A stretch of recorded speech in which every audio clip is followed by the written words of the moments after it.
Hey everyone, I'm Melissa from Knitting the Stash, and this is episode 119 in the series. Welcome back to the yarn room. It is Sunday afternoon here, and it's kind of quiet and kind of snowy, and I had an awesome photography class this morning, so I'm kind of just sitting here like just perfectly stoked right now. So maybe I'll be able to tell you about that in another episode, but all I can say is if you have a chance to take a class with Julie Crawford of Knitted Bliss, go for it. She's amazing, awesome tips and tricks, and I was just really excited to be in that class this morning. Today on the podcast, I have tons of fun stuff for you. This is going to be the needle episode. I get a lot of questions about the kinds of needles that I use. I know we all have different preferences, but I thought I would kind of give you the layout on what I do with my needles in this episode. And we also have the finished Orbits pullover, which we'll talk about.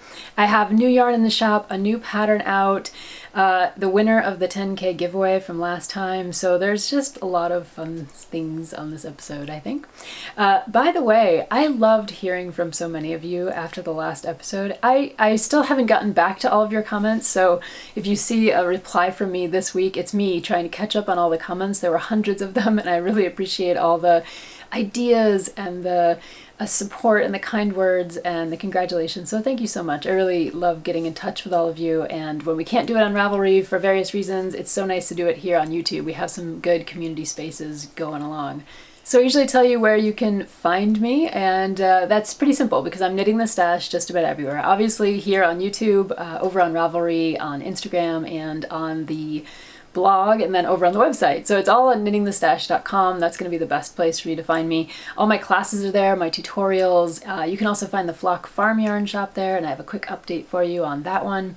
And that is the place where I feature small batch indie produced yarns. So if you're interested in getting in touch with what's going on at the small level with different farmers and sheep, and you want to know where your yarn comes from, that is the shop for you. So I will give you an update on that in just a minute. It is Sunday afternoon here, as I said. It is a snowy, cold couple of days, but we've seen glimpses of spring, and I'm very excited about that. So even though I love knitting all the wool things, including mostly garments, I do enjoy a good springtime. So yeah, and if you're new to the podcast, welcome. I know a bunch of you have been coming over from various places, and it was great to meet so many of you last time around. This is largely a podcast about garment knitting, garment design, garment modification, though we throw in some other things here and there. I do some socks, I do some shawls, I do some hats, I do it all basically. But it's nice to have you here, and if you're coming back, welcome back. It's always great to see you. So I do want to start off this episode with a quick shop update. For those of you who are following along with the Flock Farm Yarn shop and are on the newsletter, you can subscribe over on the website. You already know about this, but for everyone else, I've just gotten a new batch of yarn into the shop, and this is literally from a farm that is down the road from me, like maybe 3 miles that way. And it's a farm that I've been wanting to talk about and include in the Flock Farm Yarn shop for a while now. I visited them a few years back and helped to, wrangle some alpaca around. But this is Lisa Ferguson of Laughing Goat Fiber Farm, and she raises Angora goats, cashmere goats, alpaca. I believe they have one ram sheep on the premises at the moment, but she has had sheep as well. So she has, I believe, over 90 goats right now, and we were watching them build their new barn, and they have new pastures, and whenever we drive by, you can just see the goats out there having fun and being mischievous, of course. So the yarn that we have in the shop is this beautiful, mostly mohair, and I think the tag is going to kind of blow out the camera, but we'll see. There we go. Mostly mohair, so it is 60% mohair, 10% alpaca, and 30% merino, and we have some gorgeous colors. This is the natural over on the top. This is a burgundy over here. This is a teal green, which reads almost like a forest green. I think the camera's picking it up pretty well. We also have a Kelly green, which I'll try to show you here if I can get this all to sit in my lap. There's a Kelly green, which is this guy, and there is a beautiful lavender, which is this one. And you can see the lavender is lighter than the burgundy. I'll put the two.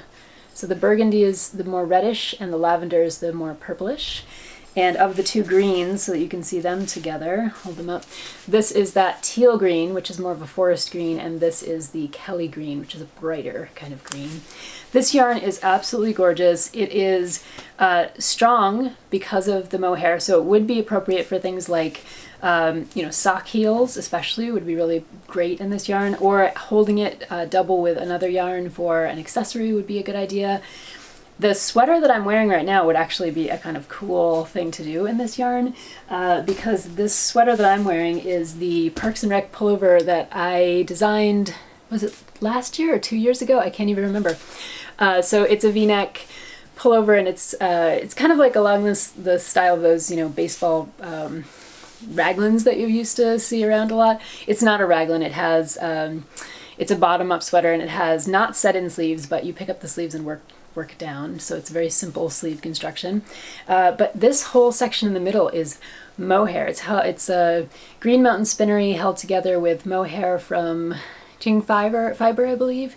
So you could use, like, a cool version of this sweater would be to put this mohair with another yarn that you like. So that is Laughing Goat Fiber Farm. Down the road from me, Lisa Ferguson is the shepherdess, and she's been at this for quite some time now, and I'm super excited to have her yarn in the shop. I'm hopefully going to be putting some photos in here from her Instagram feed so that you can see the goats and the alpaca, and they're quite wonderful creatures. Spencer and I are going to try to get over to the farm this spring once the snow melts to get some footage and introduce you even more to the little creatures that are living right over there. So that's the Flock Farm Yarn Shop update. Laughing Goat Fiber Farm. We have mohair in the shop. I'm so excited about that because mohair is one of those fibers that's it's a little bit more of a like gem. It's like not a rarity exactly. You can get mohair, but to get like a small batch mohair, that's pretty extraordinary. So I was super excited when Lisa agreed to get her yarn in the shop. So thank you, Lisa. It's wonderful to have it. And as far as other updates go, the Slalom Beanie pattern is out now. So if you were interested in this pattern when I featured it a couple episodes ago, it is now complete and out in 3 different sizes.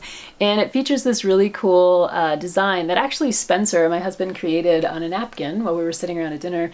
And said that he would like to see on a hat. So I made it up for his present for, I think it was his birthday or for the holidays, one or the other, and then I just kept going and made it into a pattern with his blessing, of course, because, you know, when you knit something super unique for someone, you want to make sure that they're okay with it, like going out into the world. But he was really pro this. So the hat is out. It has a really neat crown with these slalom spirals kind of starting at the top and then going down around the hat. It's fairly simple colorwork. All my testers, some of them were beginning colorwork knitters, some had been knitting colorwork for a while. They all got along just fine with the pattern and had wonderful things to say about it. So thank you to the test knitters. They're a wonderful group. There were a lot of them and I think they enjoyed it. So if you go over on Ravelry, you can see a lot of their different versions of the hat. I knit mine up in the Rosa Palma Brusca yarn, and I absolutely love it. It's a very woolly yarn, and it's sold as a worsted weight. I found it to be more of a DK weight yarn. That's the inside with the floats. And like I said, the pattern is in 3 sizes, and it'll give you a chance to practice some fun things like applied I-cord at the very bottom, a provisional cast on, but you could also get away without that if you wanted to. Some simple color work, decreasing in the round so you can practice your crown shaping for hats, and it just ends up being a cute little winter hat. So this pattern is out. This is the Slalom Beanie. I'm really excited about it, and I'm excited to see all of your versions out there in the world. So before we get to a big discussion about needles, I do want to show you my finished object, which is the Orbits Pullover by Rachel Illsley. And this one came out not too long ago, and I've seen many of you get kind of excited when I was posting about it on Instagram because it is a gorgeous colorwork pattern. And I've actually had a little bit of correspondence with Rachel in the past couple of weeks, and she's just wonderful to talk to, and she's very open to knitters and people talking about her work and wanting to engage with her about her work. So yeah, she's one of those great designers that you can actually like dialogue with, and I enjoy that so much. She's really, I think, becoming well known for her. These are almost all over colorwork sweaters that she has, though she has some simpler yokes, and she has some sweaters where the colorwork is in a band kind of just below the shoulders and around the bust, which I think is a really flattering kind of look for a lot of people.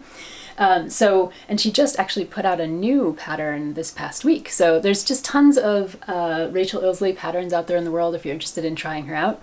And I think her patterns are incredibly well written. I talked about them on a couple of podcasts ago. They include lots of different options for sizing and length changes and circumference changes, and just there's tons of good information in there. I teach a beginning class called How to Read a Sweater Pattern, and almost all of the things that I mention in that class that make up a good sweater pattern, Rachel does in her pattern. So I would suggest them as good patterns for those of you who are interested in really digging into how knitting works and wanting to have a chance to engage with the pattern as you're knitting. So I think I mentioned to you all that I knit mine not in a superwash yarn, which is what's called for in the pattern, but in a couple of very woolly yarns. One was the Bio Shetland BC Garn yarn. The camera's kind of blowing everything out today, so I'll just hold it back here. It's a Shetland yarn, 100% organic wool, and then I also used for my contrast color, it's the Hea, which is an Estonian yarn. I think you can see it. It's the 8-2 variety that you can get over on the website, and I'll post a link to the website as well. Very easy to get, and the shipping is actually completely reasonable. I used 3 skeins of this light gray for my contrast color, and then I ended up using 7 skeins of the BC Garn Shetland with this much left over, so almost 6 skeins. I think I might have been able to get away with 6. As I said before, top-down pattern, and I'm super happy with the way that the colorwork came out. I think you can see it on the camera. It's not puckering, the tension is good, it looks really beautiful, it kind of flows between the arms and the body and all the way down.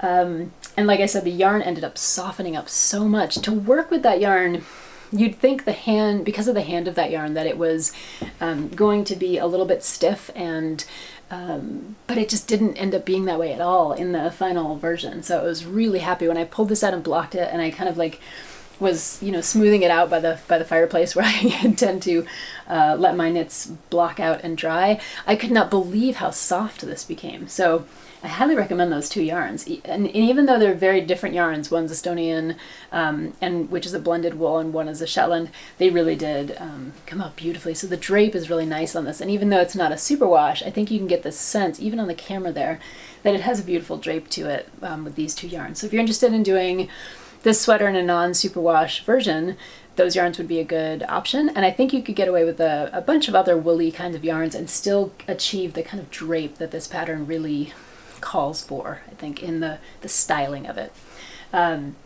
So when last I talked to you, I think I had just completed the body color work. The sleeves were still on waist yarn and kind of hanging out, and I had not gotten down to the hem or any of the finishing work. So I'll talk to you about those few things. So I ended up going with a split hem on this. I've been doing this lately on most of my sweaters. I really love a good split hem because I'm not a fan of ribbing, kind of like choking you up around your waist. And I find that the split hem gives you just enough relief of the squishy ribbing band to make the sweater just sit perfectly on my body, at least. And maybe this is a tip that other people might appreciate. If you don't want that ribbing squish, go for the split hem.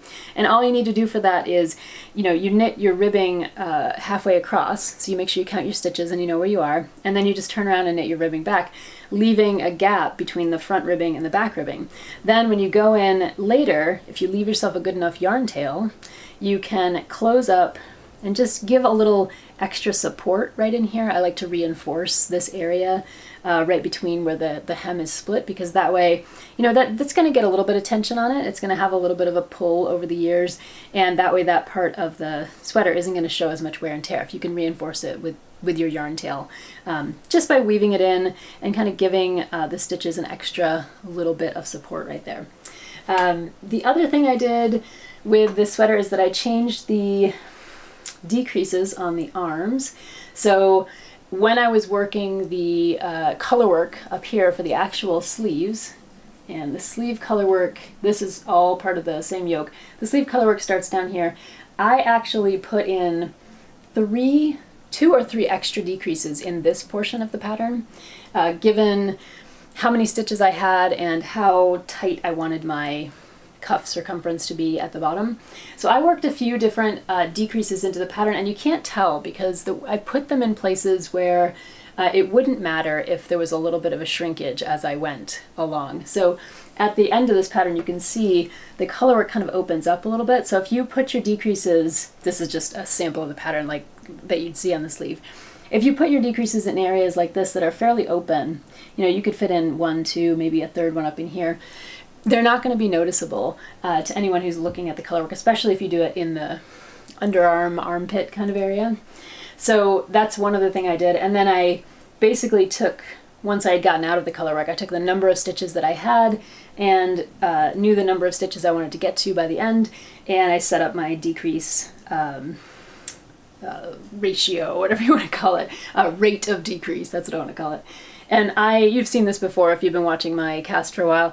I tend to not write a lot in my patterns about where my decreases are or try to chart them or anything like that because it just gets frustrating to me. So instead, every time I do a decrease, I just attach one of these little removable markers and then I can count them very easily. So when I get down here, I know I needed 8 to this point and then 9 to finish, and I can just count my little pins rather than having to count rows and try to go back into the pattern and figure out where I am. So that ended up, the rate of decrease is quite perfect all the way down to the wrist, and then I just did, I kept the ribbing for the wrist to be about the same proportionally as what was going on up at the collar, and I made my hem at the bottom just a little bit longer.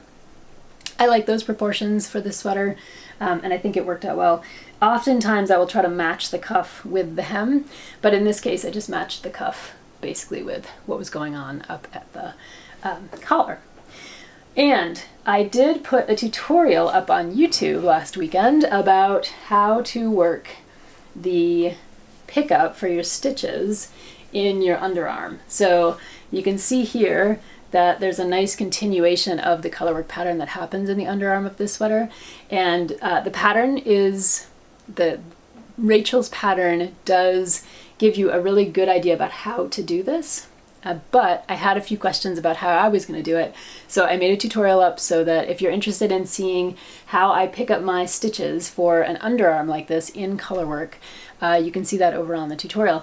It will also hold true for a lot of top-down sweaters knit in the round, where you don't have a provisional cast on for the underarm, where you've actually cast on stitches instead, so it's a closed loop. It's not, you know, a live stitch waiting for you. The idea of how to pick up those stitches, especially in a top-down sweater, because you're reversing if I could flip the sweater over, you have to remember that you're knitting from the top down. So by the time you go to pick up these stitches don't look like V's. They're going to look like little A's because you're upside down. It's all in the tutorial. It's really kind of fun to talk about. But that is over on YouTube in case you're working on a sweater like this one and you have some questions about how to pick up those stitches to make your underarm look nice and seamless. And we'll look at this side too, just for show. I love a good armpit. This side has the same, you can see, nice continuation of the colorwork, and it's all very even, and you can't tell where the stitches were picked up, and that is a sign of a good armpit, I have to say. I'm a fan of a good armpit. Maybe I'm the only one. Maybe you'll tell me in the comments that you like good armpits too. Who knows? Now I will say, after all of those successes with this sweater, and I think it is beautiful in the end, I made a mistake. We all do it. I've been knitting sweaters for a long time. This is my 50-some sweater. We're doing a 1st to 51st Sweater KAL this year, and I had a meeting with the Zoom group. Got together on Saturday afternoon, and it was just so wonderful to hear about everybody's projects, and it was so great to see people in person, well, on video, digital, get to meet them and talk about their sweaters. So we're gonna keep that going. If you want to get in on that Zoom for the KAL, please send me an email at knittingthestash@gmail.com. I'll put you on that email list. And right now we're meeting on Saturdays with probably an extra meeting on sometime during the week in the evenings for those people who can't meet on the weekend. So I'll switch it around, try to get everybody in there as best I can.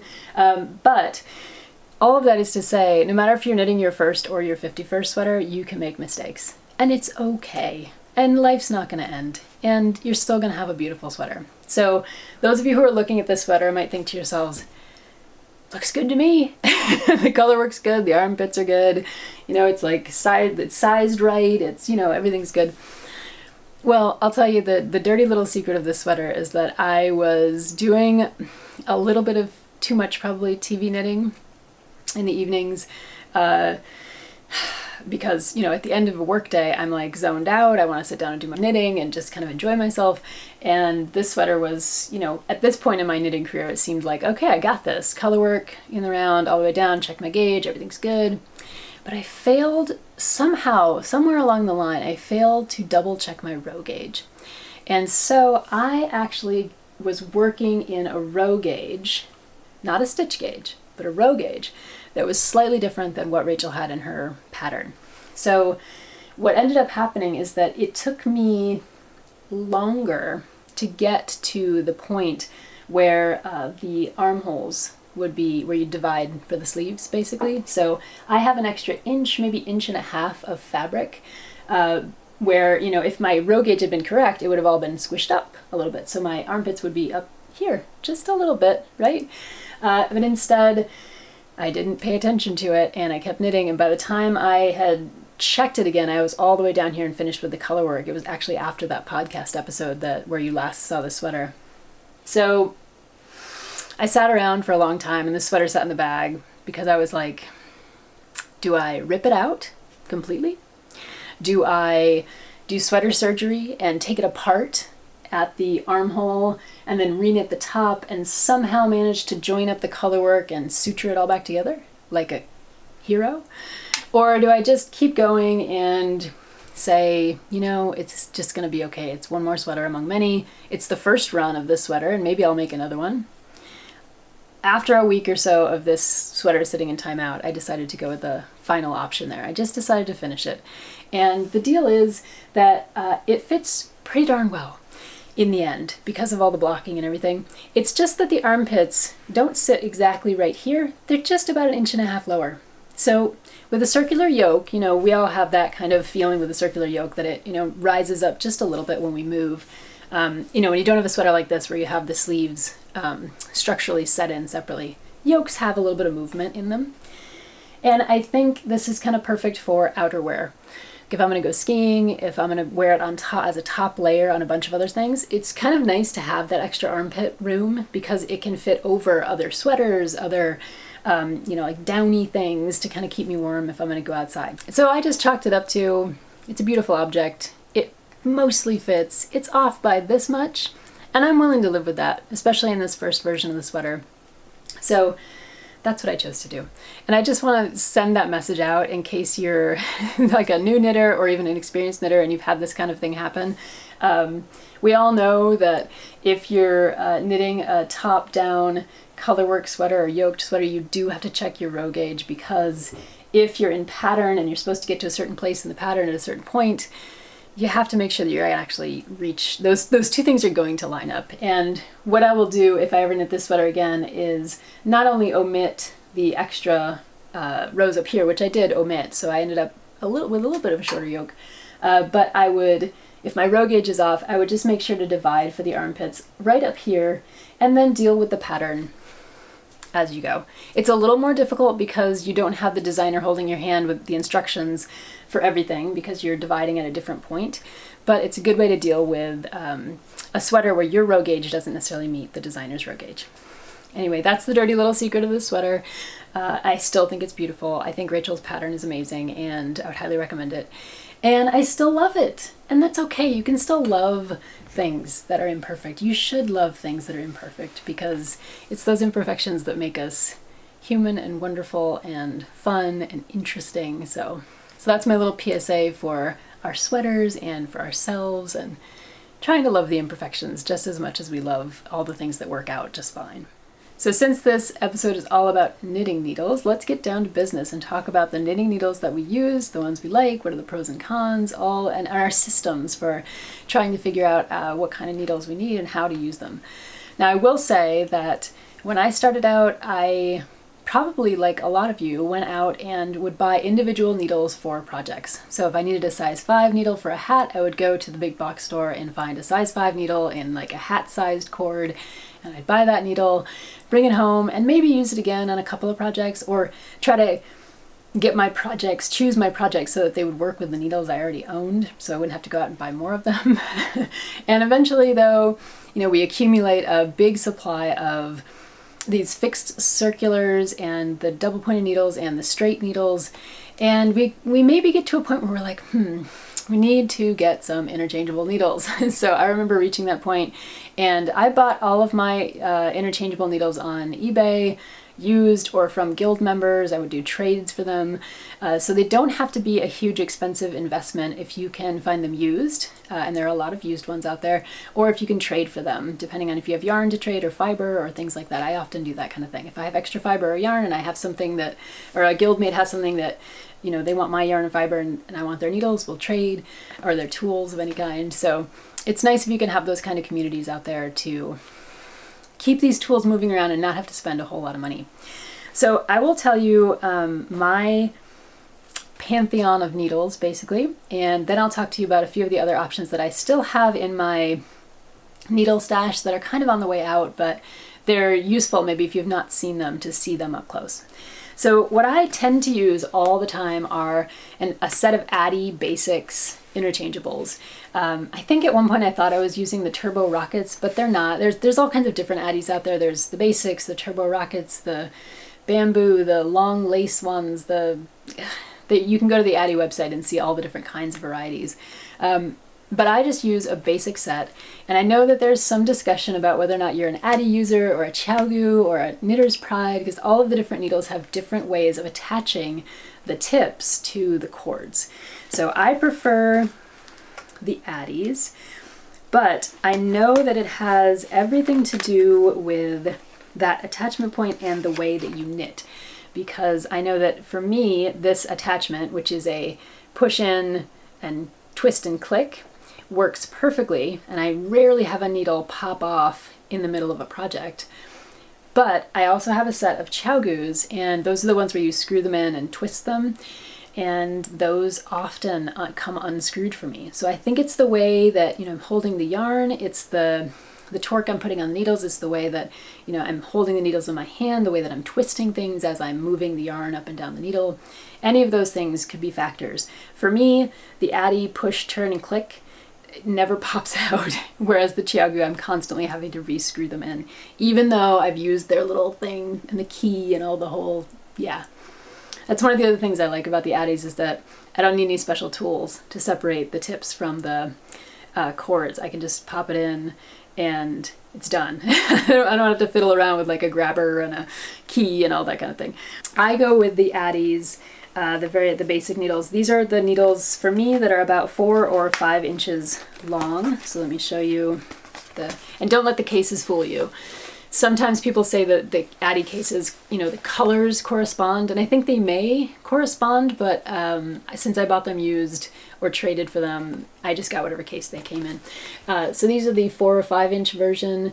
Like I said, they're not the super sharp tips, but they're not, you know, really broad tipped either. They're like a nice in-between basic size needle. It goes from a size US 4 all the way up to a US 11, and they are my go-to needles. And in fact, I actually have 2 sets of them, an extra set of needles and cords, because I use them so often, and because whenever you're in the middle of a project, like for me, if I'm gonna put sleeves on waist yarn, I'd much rather put it on a waist cord with the same size needles that I'm using to actually knit the whole sweater, so I don't get mixed up when I come back to it and start knitting with like the wrong size needles or something like that.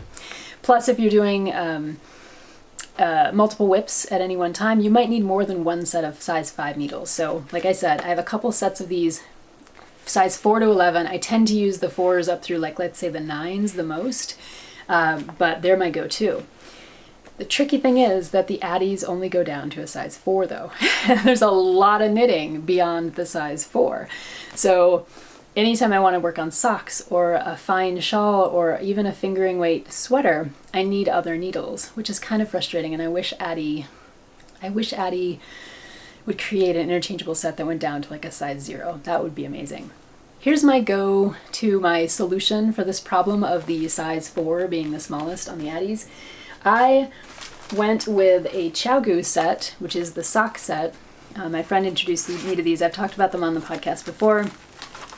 These are the screw-in needles. So you do have to screw them in to the cords, and they have a special contraption key that helps you do that. And this goes all the way from a 000 up to a 1.5 US. So that's a 1.5 millimeter all the way up to a 2.5 millimeter. And these are great for socks and other really fine projects. The cords are very pliable. I find them, with the exception of the fact that they unscrew for me because of the way I knit, I find them to be really excellent needle set. And in fact, I think this was the only needle set I actually bought new. Like I said, everything else was used or traded. These I bought new, and they've been worth the investment because they're perfect for socks and things like that. Okay, but here we are again. Now we've got a 000 up to 2.5. But what do you do between 2.5 and 4, right? These are the questions that knitters ask, right? So for me, the solution has been to buy Chiao-goo fixed circulars. So, and I leave them in the package when I'm not using them because that way I can distinguish which one is which. It just makes it easier for me. That's how I arrange my needles. So I have my 2 sets, my Addies and my Chiao-goos, and then I have my fixed circulars in their packaging. And I just invested in an extra set of these so that I would have 2 of each. Same problem, right? If you have a sweater on a size 2 needle and you need an extra size 2 needle, what are you gonna do? You need the extra one. So these Chiao-goo circulars, I buy them all on the 40-inch cord because that is long enough for a sweater circumference, and it's good size for magic loop for things like socks or sleeves or whatever. So 40-inch fixed circular in 2.25 all the way up to 3.25 or US 3. So these are my intermediate needles. So that's my solution, is like Addie for the main ones, Chiao-goo for the intermediates, and then Chiao-goo interchangeables for the socks. I would love to know what your needle preferences are and how you organize your needles and how you deal with all of the knitting needle, like you just have a lot of them eventually. And I actually just went through my stash and gave away all my old fixed circulars and a lot of my double pointed needles that I didn't want to keep anymore.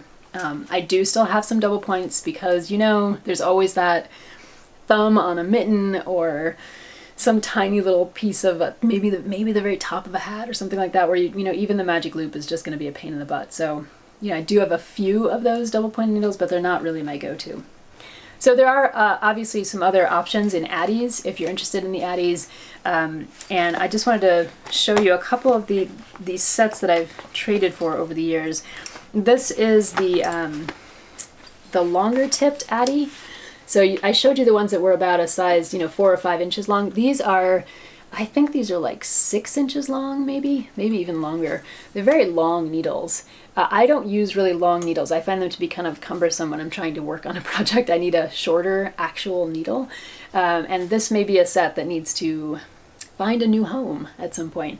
But this is one of the options that Addie offers, which is these very long, very pointy, I think these might be the long lace-tipped needles. And actually the first Addie set I ever bought used was the bamboo set. So most of you know there's a difference between bamboo and metal needles. This is the bamboo set. Again, very long needles, so they're not really in my pantheon of needles anymore. Plus, bamboo wears out. We were talking about this on the Sweater KAL Zoom this weekend. Bamboo can get chipped, it can get stained, it can get it can just wear out basically on the tips. And you can see these over here maybe are a completely different color because I must have used them on some yarn or a longer, larger project that wasn't color fast. So my needles just picked up the blue tint on that one. Again, I've held on to these because sometimes when you're working with really slippery yarn, or when I was a more beginning knitter, when I was working with slippery yarn, I really wanted to use bamboo because it sticks to the yarn sticks to it a little better, so you have more control. At this point in my knitting career, I feel like I'm ready to go with the bamboo and the long Addie needles. So I think I'll find a way to pass them on to another knitter. But Addie has tons of options. Like I said, you can look on their website. So does Chiao-goo. My friend Debbie just got a set of Knitter's Pride needles that are interchangeable and go all the way down, I think, to a size 2. So that might be a solution if you like the way that interface with the cord and needle work out. But I'd love to know what you all do for needles. How do you decide which ones to get? How do you decide, is it project first or needle first? How do you organize them and store them? How do you make up for those gaps in your needle collection when you don't have the right length of cord or the right size needle? How do you get around those kinds of things? So share in the comments. I'll put up a Ravelry thread so we can talk about needles and our favorite needle sets and how we manage all of the tools of the trade for knitters. And last, but certainly not least, I have the winner of the 10K giveaway, this huge bag of yarn from the Flock Farm Yarn Shop. And I showed all of it last time, so I won't belabor it too much here. We've got a mitten set, we have some Cormo, we have some Prairie Shepherd's blend of Cormo and long wool. We have some heirloom that's all long wool. We have some Ridgedale Farms that comes from Iowa, from a sheep named Horse. And I can't even hold all the yarn. And then a couple of skeins of my own yarn shorn. They're all in the Flock Farm Yarn Shop if you're interested in checking them out. And on the last episode I gave you some tips for buying yarn online, so hopefully those were helpful. I heard from many of you that you appreciated those, so yeah. The winner of this entire giveaway pack from the Flock Farm Yarn Shop is Nicole Isaac. So congratulations, Nicole. I've posted on your YouTube comment and given you my email address so you can get in touch with me and send me your postal information so I can get this off in the mail to you. Thank you so much to everyone who entered. If you didn't win this time, I have a lot of giveaways on this podcast, so we often do giveaways and you can enter the next one to win. But congratulations to Nicole, and thank you to everyone for sending suggestions and tips and ideas for future podcasts or tutorials or all those things. I really appreciated all the engagement. And like I said, if you haven't heard from me, you'll be hearing from me in the next week as I try to get through all of the comments. So thank you so much for tuning in today. I look forward to seeing you in a future episode. And in the meantime, I hope you'll take good care. Bye-bye.